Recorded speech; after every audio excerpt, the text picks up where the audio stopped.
ચાલો મિત્રો, લાસ્ટ વિડીયોમાં આપણે છેલ્લે 8મો પ્રશ્ન જોયો, એટલે કે 7 અને 8 આપણા પૂરા થયા. આ વિડીયોમાં આપણે જોઈશું 9મો પ્રશ્ન. તો ચાલો તૈયાર થઈ જાઓ. આપણે રકમ લખીએ પહેલાં. 3ની સાથે 5z-7 આ એક પદ થયું, -2ની સાથે 9z-11 બીજું પદ થયું. પછી બરાબરનું નિશાન છે. પેલી બાજુ 4ની સાથે 8z-13 અને આ પદ પૂરું થયું અને -17 વધારાના છે. હવે આપણે છોડીએ અને તો 3 અને 5નો ગુણાકાર, 3 અને 7નો ગુણાકાર, તો તેથી 3 × 5 15z -3 × 7 21 થાય. આ 2 ને 9નો ગુણાકાર, -2 × 9 18z. આ -2 છે એટલે ઓછા ઓછા વત્તા થઈ જશે અને 2 નવા કેટલા થઈ જશે? 2 નવા 11 દુ 22, એટલે અહીંયા 22 થશે. પેલી બાજુ 4 અને 8નો ગુણાકાર, 8 ચોક 32z. આ વત્તા છે ને આ ઓછા છે એટલે ઓછા થશે. પછી 13 ચોક 52 થશે અને -17 એમના એમ જ રહેશે. ચાલો, તેથી હવે આપણે ઝેડવાળા પદો અને અચલ સંખ્યાઓ એક એક બાજુ કરીએ, અલગ અલગ બાજુ. તો આ ઝેડવાળું પદ કહેવાય ચલ, પછી આ ઝેડવાળું પદ કહેવાય ચલ, આ બાજુ ઝેડવાળું પદ અહીંયા છે ચલ.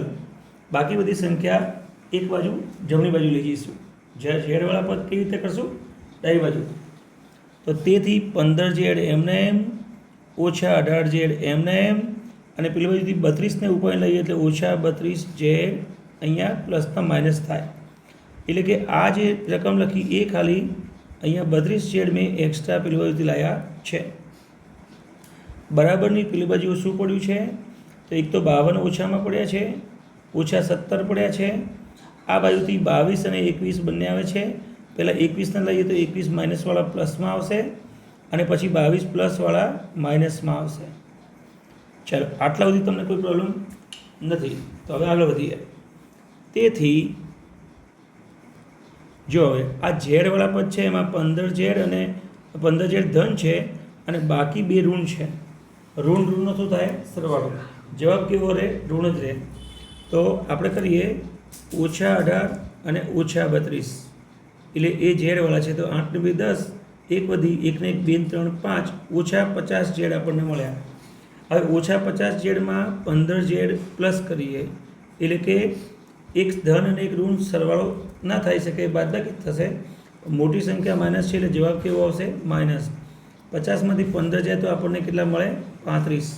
આ બાજુ 35z આપણને મળશે. હવે આ બાજુ પણ ગણી લઈએ એટલે આપણે નીચે સેટ કરી શકીએ. અહીંયા જુઓ તમે, ધન સંખ્યા કેટલી છે? એક જ છે, ખાલી 21. ઋણ કેટલી છે? 52, 17 અને 22. તો તમે જો ડાયરેક્ટ કરી શકતા હો તો એક કામ થાય, 22માંથી 21 જાય તો -1 રહે. પણ તમને એમ ના ફાવતું હોય તો પછી આપણે સરવાળો બાદબાકી કરીએ.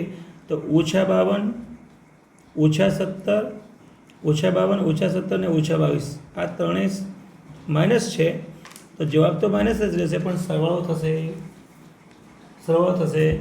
5 ને 2 7, 9 2 11નો એકડો વધી 1, 5 ને 1 6 ને 1 7 ને 2 9, એટલે કે આપણને -91 મળ્યા. હવે આ +21 ને અહીંથી પ્લસ કરી દઈએ.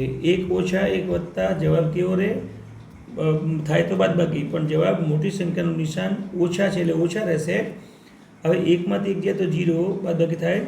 9માંથી 2 જાય તો 7, અર્થાત જમણી બાજુ આપણને 70 મળે, ડાબી બાજુ આપણને 35z મળેલા જ છે. તો હવે સીધું લખીએ. તેથી -35z બરાબર -70, અને તેથી z બરાબર -70 ની નીચે -35, અને તેથી z બરાબર -35 ગુણ્યા 2, 35 દુ 70, અને અહીંયા -35 છે જ, 35 તમારા ગયા, ઓછા પણ ગયા, એટલે જવાબ તેથી z બરાબર 2 + 2 રહે. અર્થાત આમ આપેલ સમીકરણનો ઉકેલ z બરાબર 2 છે. સર મેં આમ કર તો અહીં આ પ્રશ્ન તમે બરાબર સારી રીતે પ્રેક્ટિસ કરજો, રિપીટ કરજો એટલે આવડી જશે.